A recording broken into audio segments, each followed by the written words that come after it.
Chicago and the Philippines. A comprehensive review of the week's special community events, featuring many exciting personalities, handled by the most professional Chicago Philippine Reports TV staff. Good afternoon and welcome to the Chicago Philippine Reports TV, still the #1 Filipino show in the Midwest. I'm Girly Pascual. Welcome to our show. Today we have all the top stories from the Philippines. We also have what's happening in our own Filipino-American community of Chicago. We have interesting interviews led by our very own executive producer, Miss Veronica Layton. We have Bridget Cotero Carino. All these are coming up and more afterward from our sponsors. Please stay with us.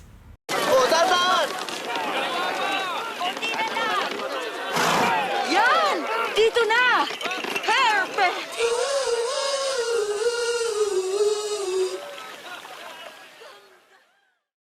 Everybody wants cheap airfare, but where do you find it? You call low-cost airlines. Their prices are direct from the airlines, and they're so low you can't find these fares published anywhere. They specialize in cheap flights, discount hotel rooms, cheap car rental rates, and great package deals anywhere around the world. Wherever you want to go, they can help you get there cheaply and with a best price guarantee. If you want the lowest prices on your airline tickets or other travel services, call now. That's right, call. That's the only way to get these rates. Experts are standing by 24/7 to get you the cheapest airfare and hotel rates available. So don't wait. Call right now for the lowest travel prices anywhere and for great last-minute travel deals too. Call 901-245-4874. That's 901-245-4874. 901-245-4874. That's 901-245-4874.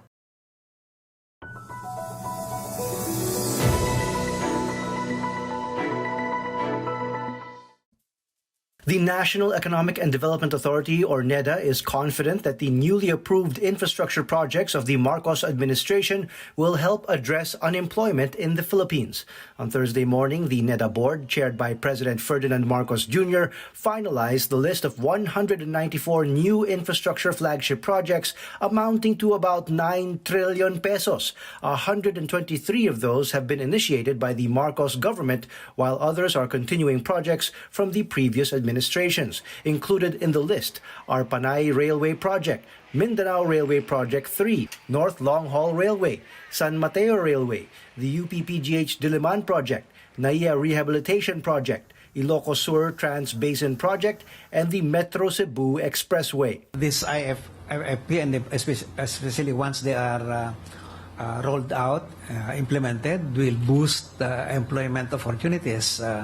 Because these are investments, these are construction. There will be construction activities, massive construction activities, and that will improve the investment climate in the country so that more investors can come in, both domestic and foreign, and the current investors can expand their operations. Those will create jobs. The Philippine Statistics Authority on Thursday said Philippine unemployment rose to 4.8% in January, the second straight month joblessness has increased.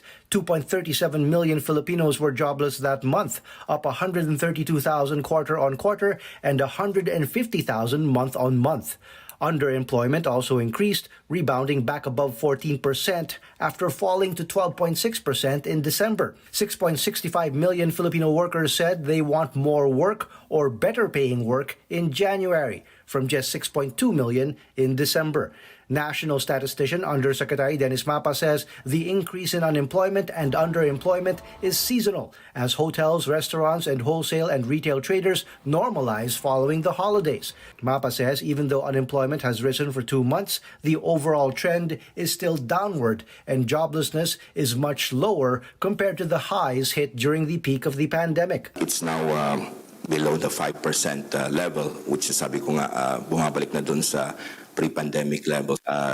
Yung trend ay going down since July 2022. So the indicators seems to be showing that unemployment rate will go back to the pre-pandemic level starting itong year 2023, at nagsimula na nga ito nung second half of 2022. Sunny Africa of the Ibon Foundation, however, says government needs to wake up. He says increasing unemployment and underemployment, coupled with elevated inflation, show the situation is dire for wage workers and low-income households. The reality is informality is worsening, anywhere from 40 to as much as 70%, depending on how you define it, of our employed is informal, which actually basically means that anywhere from 40 to 70% of our population is actually in irregular and informal work. And that's not even counting wage earners or maybe not even receiving the minimum wage. The big picture is household consumption will definitely go down. So all this nonsense about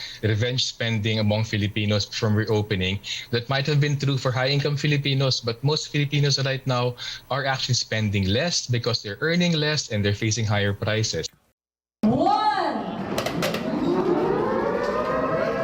At exactly 2 in the afternoon Thursday, the Office of Civil Defense launched its nationwide earthquake drills. Officials from various government agencies went under tables for the duck, cover, and hold exercise. The scenario, a magnitude 7.2 tremor hit, affecting the capital region, Central Luzon, and Calabarzon. In Malacanang, President Marcos Jr. joined other officials in the evacuation. They all donned safety helmets. Kaya kahit paulit-ulit po ito nating ginagawa, ito po para magkaroon po tayo ng muscle memory. Various government agencies brought their equipment and emergency personnel for the disaster. Some of those who were part of the contingent that went to quake-hit Turkey also joined the drills. Are we ready for the big one? The men and women in front of you are the people who will respond and save us. Various emergency equipment were placed at the Quirino Grandstand in Manila, which has been designated as the West Quadrant. The government asserts the strong quake in Turkey and Syria more than a month ago should prompt Filipinos to prepare for the big one. The lesson there is we need to make sure that our houses and buildings are evaluated and structurally sound or retrofitted. So, kailangan din natin magsana, hindi lang sa araw, pati na rin sa gabi.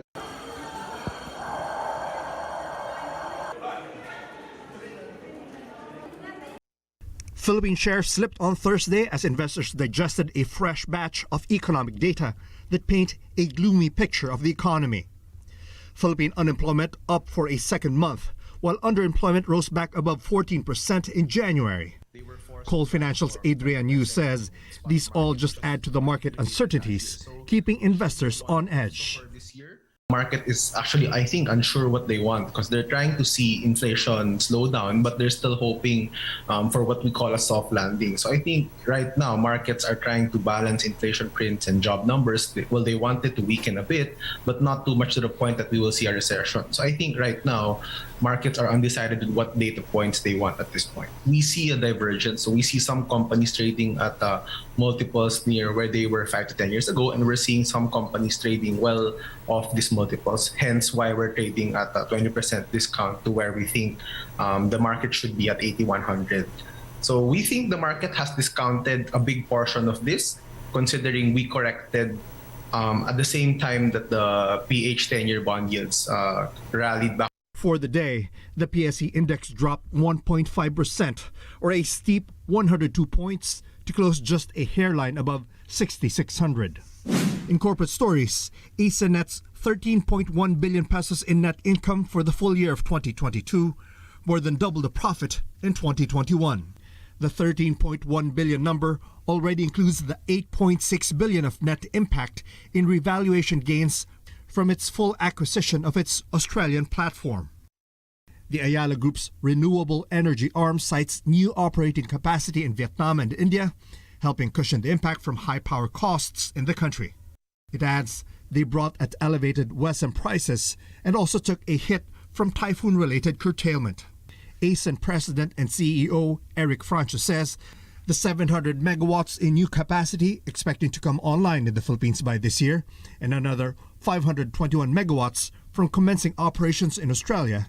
ASEN will move into a net selling merchant position and be on stronger footing in 2023. ASEN has 4,000 megawatts of attributable renewables capacity in operation and under construction. Its goal is to hit 20 gigawatts of capacity by 2030. Two more suspects in the assassination of Negros Oriental Governor Ruel Digamo have been brought to the NBI headquarters. One of them, identified as Joric Labrador, implicated Negros Oriental 3rd District Representative Arnolfo Teves in the crime. Sir, sino sinasabing nag-utos po sa inyo? Si Congressman Teves yung pagkaalam. Paano mo sir nasabi si Congressman Teves daw po? Nagtanong kasi ako kung sino may-ari ng tip house namin at saka lupain doon. Okay. Ano po? Sino daw po? Teves daw. Teves? Sino pong Teves yung sir? Wala pong pangalan na sinabi. Meron pong dahilan na sinabi kung bakit daw po? Bakit daw po si Congressman Teves? Personal niyo po bang nakaharap si Congressman Teves? Hindi. When asked about the revelation of the suspect, Justice Secretary Jesus Crispin Remulla said he will look into it. Remulla expects Teves to soon return home and face the charges. Ang alam ko kasi, hanggang ngayon na lang ang palugit na ibinigay ng Kongreso na umuwi si Congressman Teves mula sa Amerika at hindi siya binigyan ng extension. Kaya inaasahan namin na uuwi na siya kung talagang haharap siya sa kanyang sa ganitong mga usapin na siya'y tinuturo na maaring kasabwat sa mga nangyaring karumal-dumal sa Negros Oriental. Conspiracy yan, pero may mastermind yan. Ang tingin namin, hanggang 3 yan, hanggang 3-4 yan na nagkaisa na magplano at kumuha na lang sila ng ibang tao para sumapi. At yan po yung aming pinag-aaralan ngayon. Hindi naman madaling gumawa ng ganitong pagkilos eh. Kasi ang tinatawag natin ito, isang malaking pagkilos to. Nung ginawa nila, yung pagpaslang sa 9 na taong namatay, binawian ng buhay, 16 pa nasaktan. Isang malaking pagkilos yan na hindi kayang gawin ng isang tao lang na planuhin.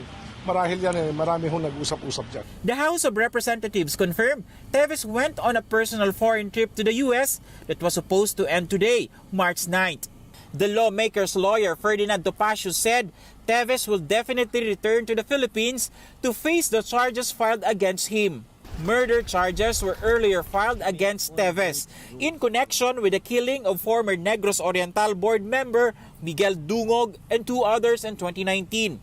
A spokesperson for the Teves family said they now fear for their safety after Congressman Teves was implicated in the Digamo Slay case. When this case erupted and the name of Congressman Arnie was dragged into this issue,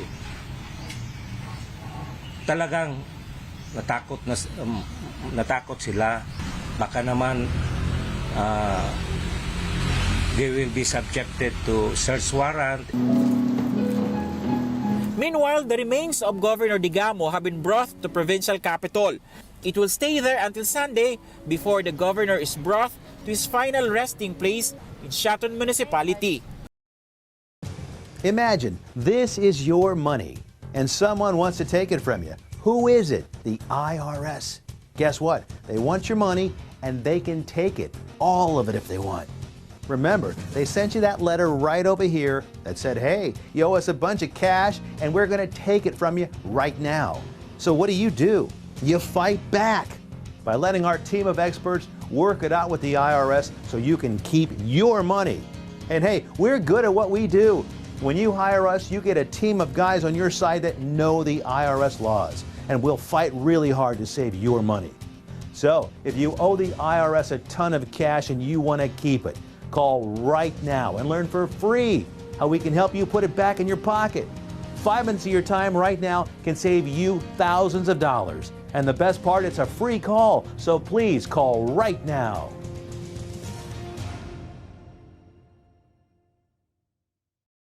Via Times, vital news, vibrant views for the Filipino Asian communities in Chicago. Via Times for your most interesting and exciting reading and your party coverages. Via Times has very interesting columnists. You name it, Via Times has it. Law, Filipino news, dentistry, immigration, humor, serious opinions, health, beauty, mysticism, Bata Corner, showbiz, and intelligently written editorials. Call Via Times at 773-866-0811.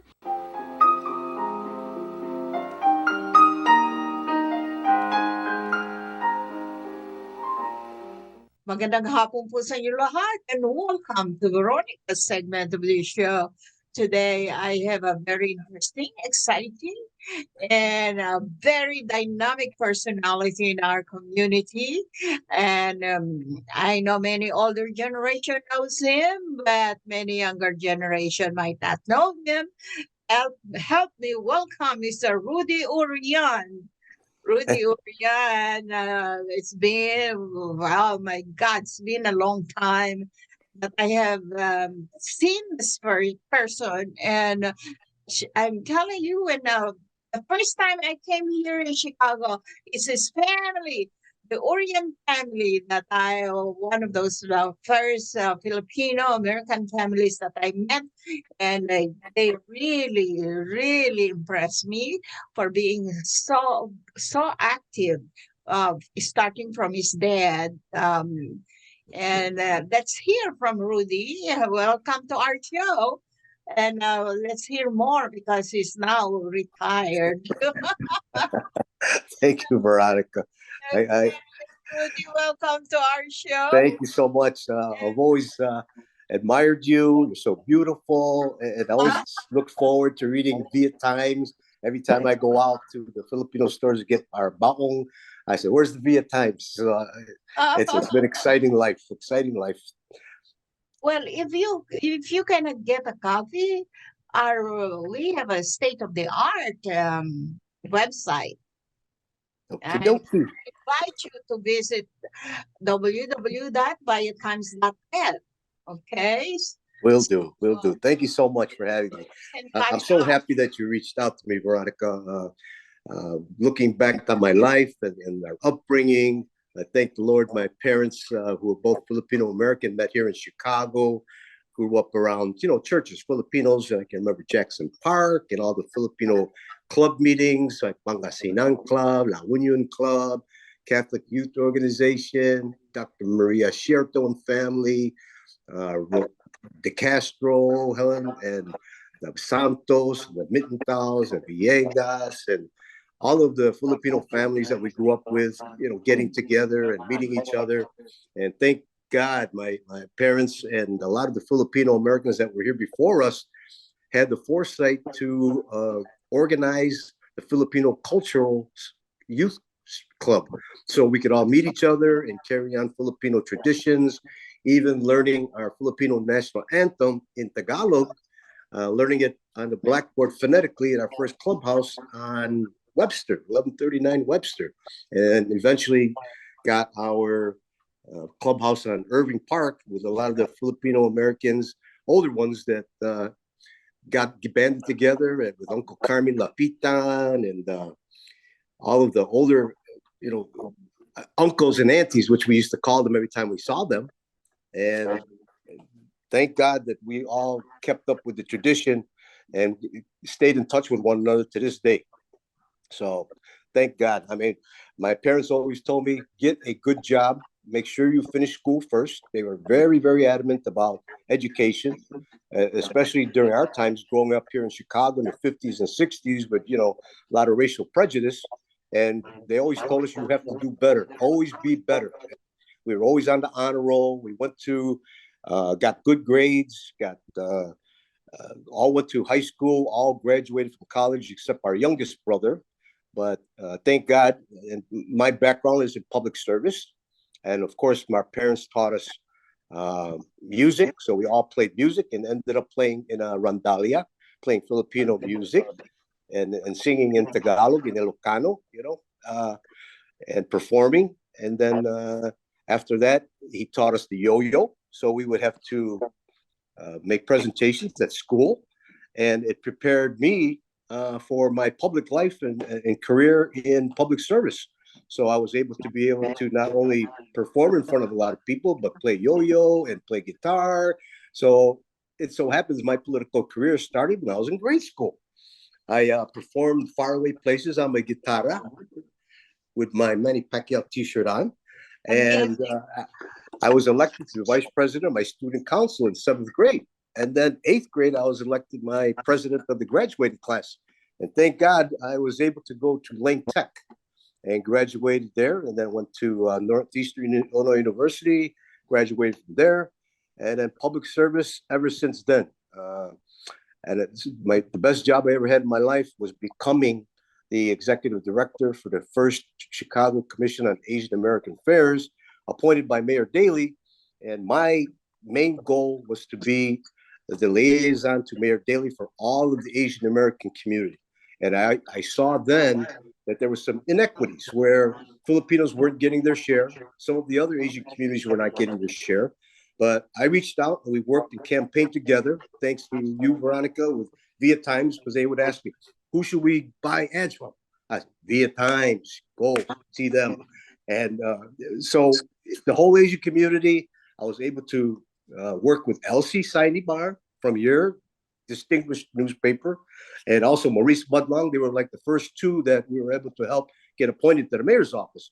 And our goal was to get as many Asian Americans working for government, not just the mayor's office, but in all. Secretary of State's office, Carmen Estacio was there, governor's office, and every elected office. We wanted to make sure Asian Americans were there. So thank God for the Asian American Coalition dinners and congregations. We would all meet, even just Lourdes Moon. We had Republicans, Democrats, always representing our Filipino American community to the whole Asian community to make sure we were always included. That was my goal.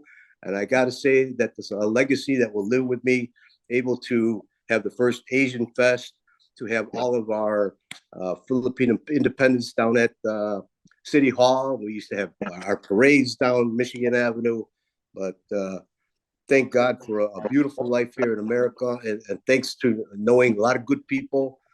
And here we are, Veronica. I can't believe it.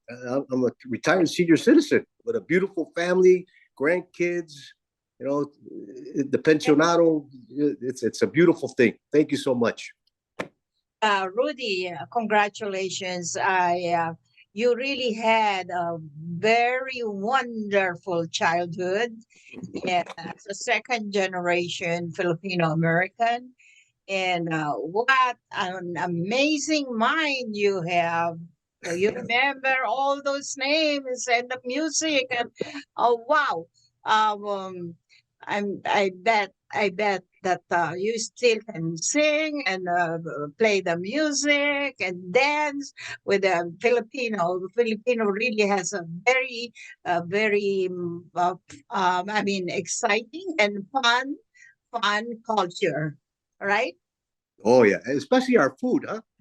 Yeah, our My food. favorite, dinaguan. How are you able to access Filipino food in your? Right here, right? Not far from here. We've been going there forever. J&A Oriental Foods and Fullerton Menard, and we also have Max's, and then we have Sarap. It's only a couple blocks away from us, so we always seek out good Filipino American food, and there are different restaurants. We try them all. Me and our buddies, our old Filipino softball buddies. Okay, very good. Rudy, I know you really had a very interesting life as one of the first. I think you're really the first Filipino politician. I can call you politician. Please tell us briefly about your political life here in Chicago as a Filipino. Okay.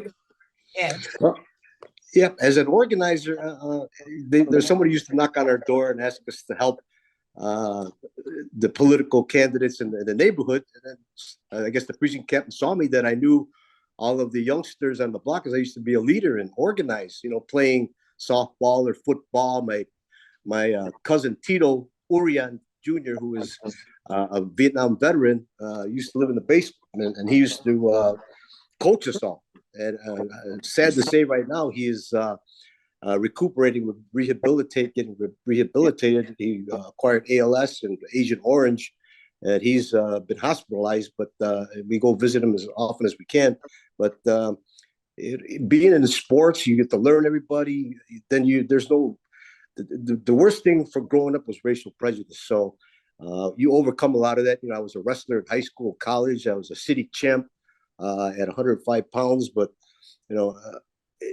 just the childhood of growing up Filipino American has been very difficult. But our parents taught us you always have to be better, be respectful, compassionate, and be able to collaborate. So my whole life I've been able to do that. Respect just humanity. Even in college, I used to have problems of understanding why there was so much hate. Even to this day, I can't accept the fact that the values have been lost by the younger generation. Filipinos assimilate, and it's a good thing we do. We all know English. We don't have to really depend on one another, but our parents would always tell us to patronize your own, patronize your own. So as often as we can, we patronize Filipino restaurants and our food, or anything Filipino or Asian, we try to support. So thank God for that, Veronica. Are you bringing your children up something Filipino, like loving Filipino food, etc.? Oh yeah. My youngest one, Mateo, who's 5, he loves lumpias. Oh. And Mateo, he loves lumpia. And then I have one niece that loves barbecue, and my daughter and my son love pancit, and they don't like dinuguan like I do. When I first tasted it, I looked at it on the table. I said, "Oh, chocolate meat." And the taste it's an acquired taste. But my parents, my dad always had a garden in the backyard. He would grow ampalaya. Ampalaya. Ampalaya. And yes, exactly. So my son's favorite, he's sort of 40 years old already. He already retired from the Army. I'm so happy and proud of him. His favorite food when he used to come home, because he already served 20 years, now retired from the Army. Hey, Dad, can you make sure we get some pinakbit? I said, oh yeah, of course. That's a very good dish, pinakbit. Yeah. So just so let me mention, my brothers and my sister. I'm the eldest of 4. My next brother is William. He's retired, and he's still very active. Very active. Plays softball like I did until COVID hit. And my sister Tasty, who was a registered nurse. She followed in the footsteps of the stereotypical Filipina, and came out in the Filipino Center. I mean, she let everyone know. She called me up before she went public and says, "Rudy, I got to tell you something." "What's up, sis?" "I'm gay." I'm like, "Okay, so you're not mad?" So why would I be mad? As long as you're happy, that's all that matters. So she came out in the Filipino a meeting, and we had a meeting at the clubhouse, and she came out and so proud and happy. She's written a couple of books already on hospice, and she's very active. She has a new grandchild out in Israel with her partner Yael and their daughter Tova, and then finally my youngest brother Toby Urian. Yeah, he worked for the city. He was the head of graffiti removal, and as a matter of fact, he tried to get back into the help out with the Filipino Center, and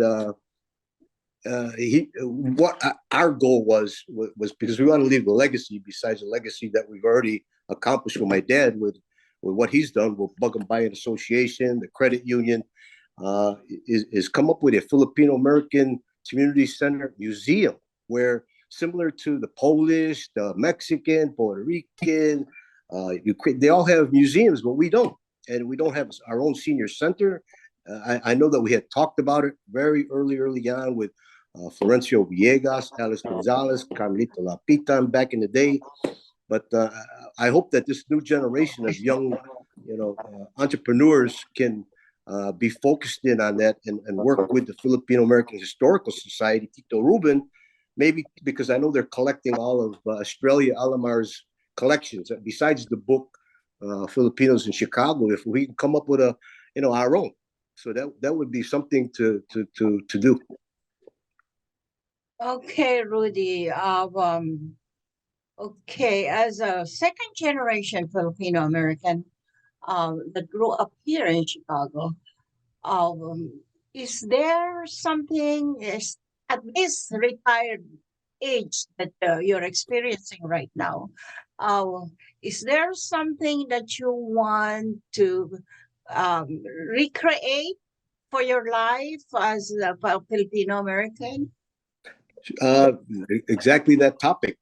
Trying to get together with our generation and come up with plans to cultivate and develop a Filipino American museum. Somehow, some way, like people like Matt De Leon and Art Saguban and some of the, I've been even in touch with some of the people from the generation ahead of me, FAYCC, Faz Rivera, Carlos Saladino, Mary Asherto's daughter, Mary, Rosemary Ratio. She used to be Dakanai, from the older generation, but eventually trying to get us all together to try and focus on developing and having a Filipino American museum with arts and history. I see. Okay, very good. All right. Okay, Rudy, one last word. Because it seems that we're running out of time. Okay, one last word. It's a very interesting talking to you. We have to do another session or more sessions later on. Okay. All right, Rudy, one last word. Well, I think because of my political life, I'm just happy the legacy that other Filipinos have been involved. Roxanne Volkman, who I met way back in 1988, ran for alderman in the 48th Ward.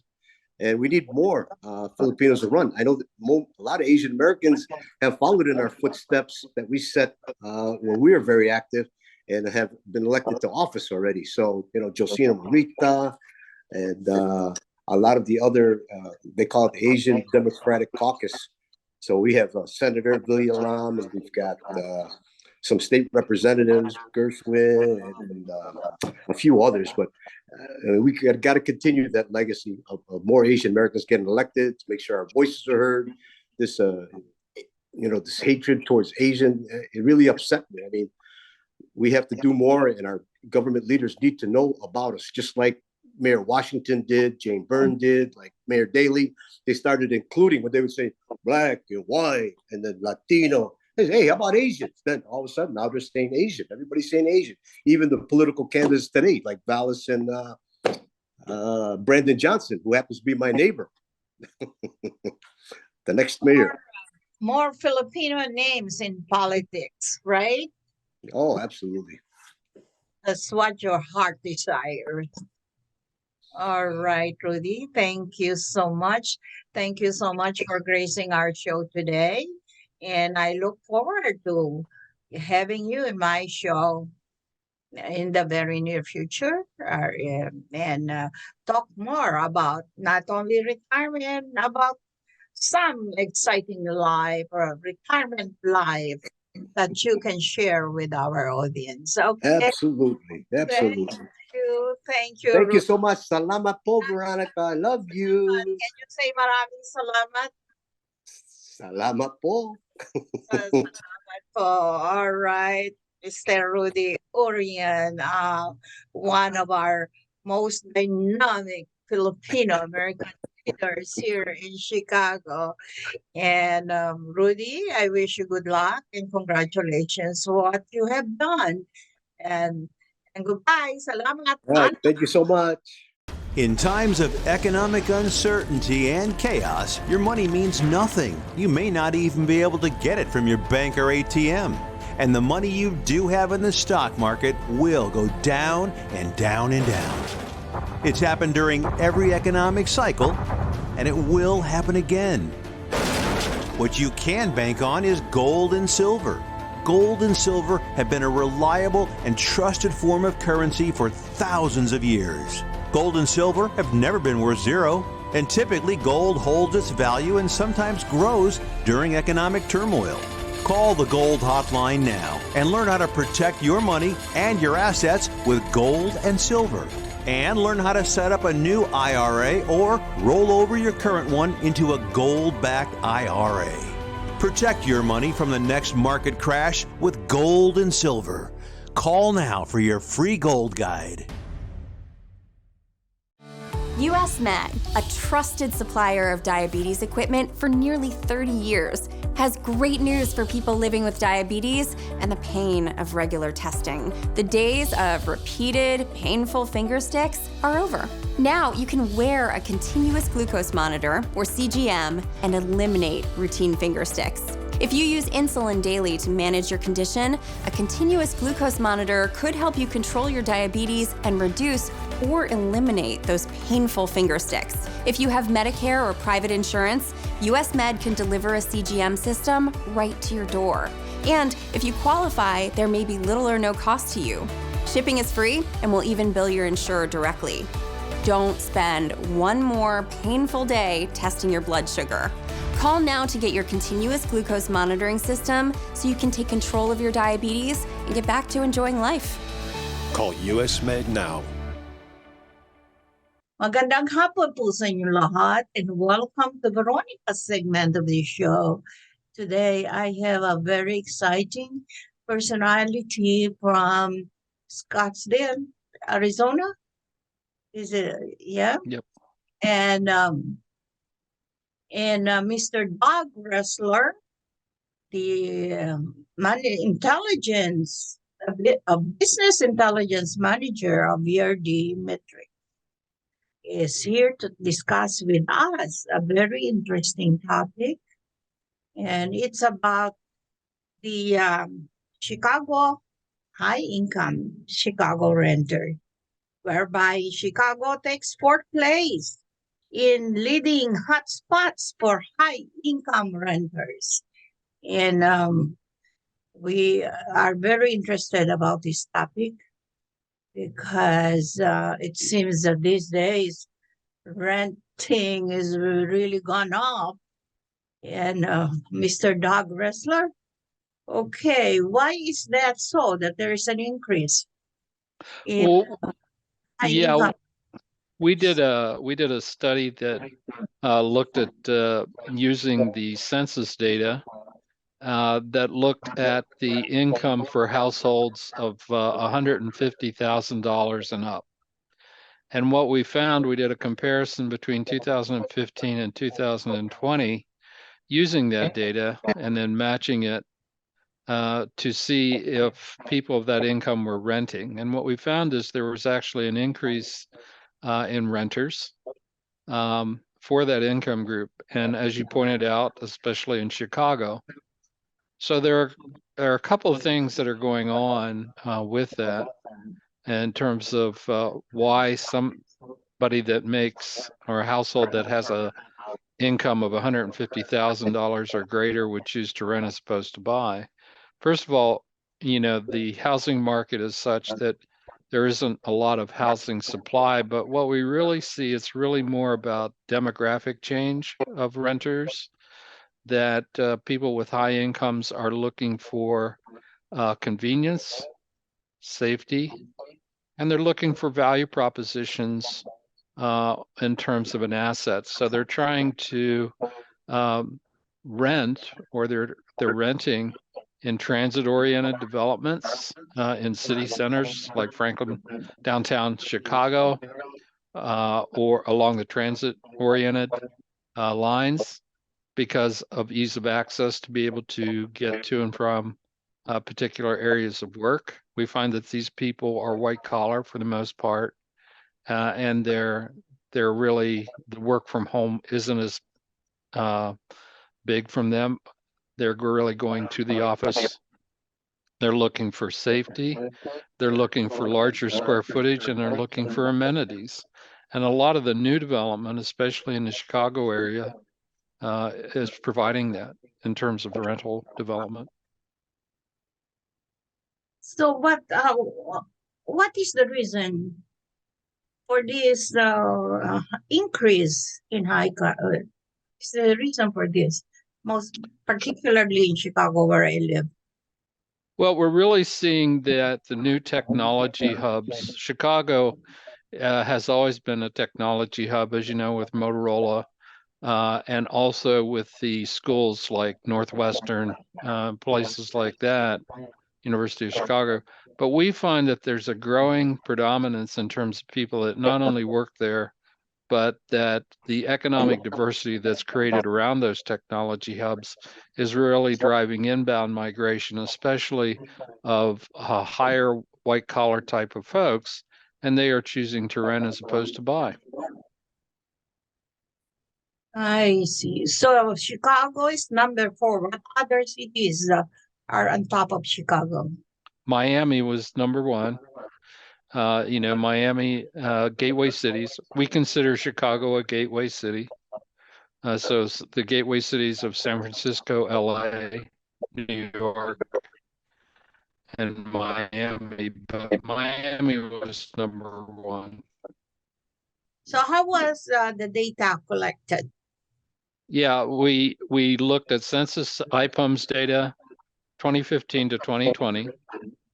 We also did a comparison with census of the percentage of renters in different geospaces, cities.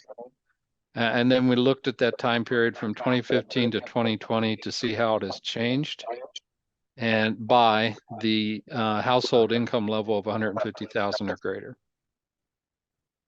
So speaking about markets, what attribute does the Chicago market have on this, high renting?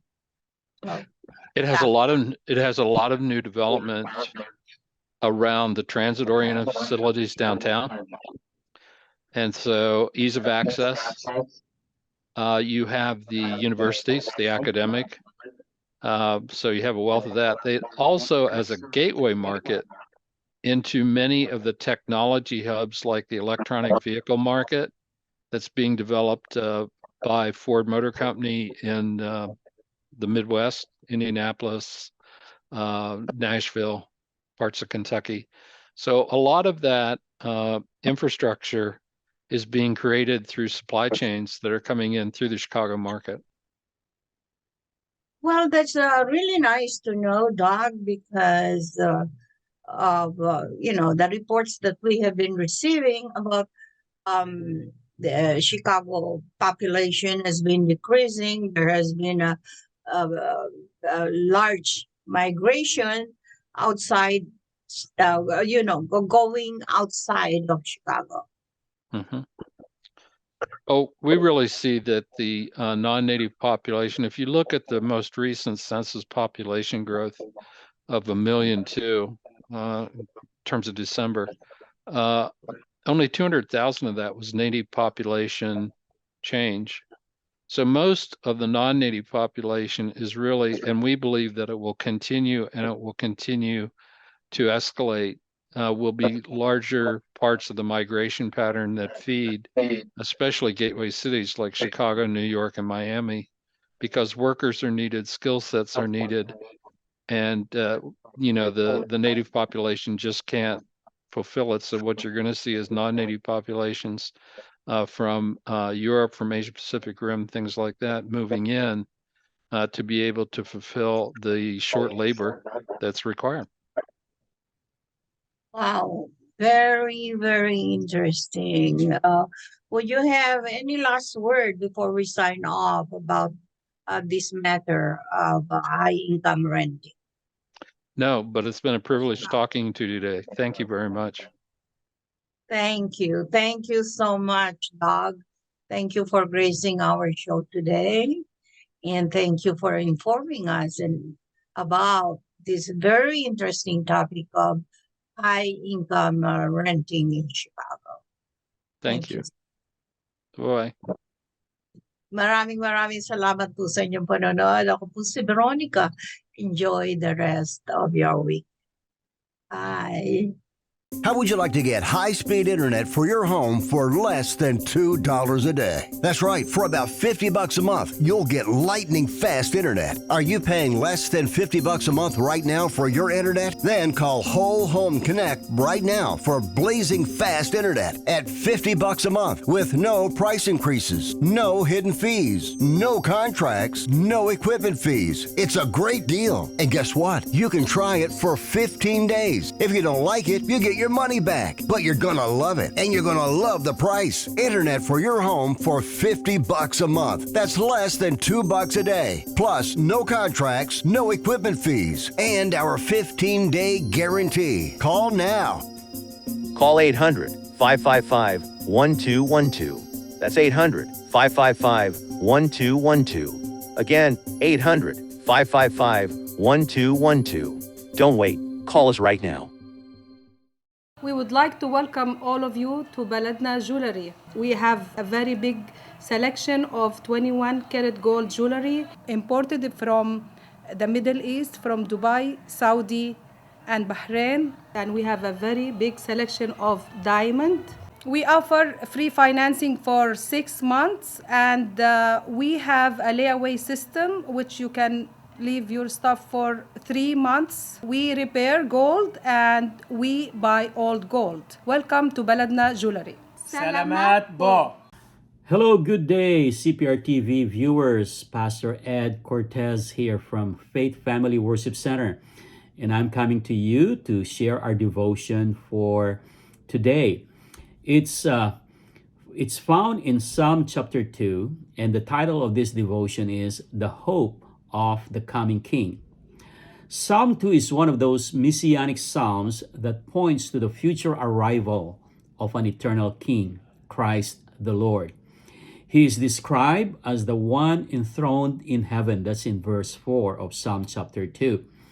He is the absolute sovereign ruler of the universe, with whom no nation, ruler, or power can ever match or compare with. Jesus' first coming was the incarnation, when he came as a human being to suffer and die for the sins of the world. He is coming again a second time, and this is what Psalm chapter 2 is referring about. He is coming again for the second time as the triumphant and reigning king. Why do the nations conspire and the peoples plot in vain? Verse 1 begins the psalmist. You know, there are no political or social institutions ever founded by man that can bring world peace or solve humanity's problems. The League of Nations rose from the ashes of World War I. It was replaced by the United Nations with the same intent of promoting world peace. But world peace proves to be as elusive as ever. Ukraine continues to suffer from the brunt of a devastating war unleashed by Russia.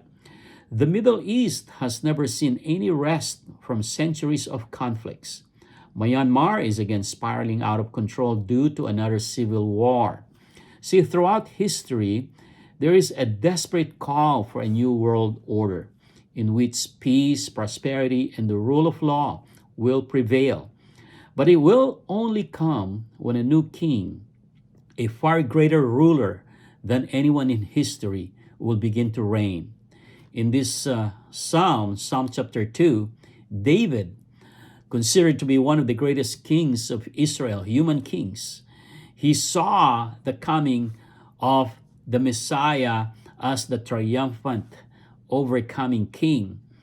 Millenniums ahead of his time, he said, I have installed my king on Zion, my holy mountain. That's in verse 6. So while we await the coming of the King of Kings and the Lord of Lords, today, right now, we can welcome him into our hearts by faith. World peace may be beyond the reach of so many political and social institutions, but then we can have internal, personal peace with God through a relationship with his son Jesus. Then, according to verse 11, we can serve the Lord with fear, not out of intimidation or coercion, but out of a sense of awe and wonder and humility to His awesome power, unfathomable wisdom, and perfect judgment. Thank you, and God bless you, and see you next time. Do you need to get your hands on some extra money right now? Maybe $25,000 or more? If you're a homeowner, now is the perfect time to get cash out. While homes in many neighborhoods like yours have gone up in value, you can use the money for anything. It's yours. You can buy an investment property, pay for college, pay off higher interest debt, or make home improvements. A cash out refinance is the perfect solution to get the cash you need. If you need $25,000, $50,000, or even $100,000, now's the time. Home values are up, and so is your equity. We offer you a way to use it. No need to sell your home or use your savings. Call New American Funding now and speak to a cash out refi specialist and see how much cash out you can get. Call New American Funding at 855-332-3929. That's 855-332-3929. Call 855-332-3929.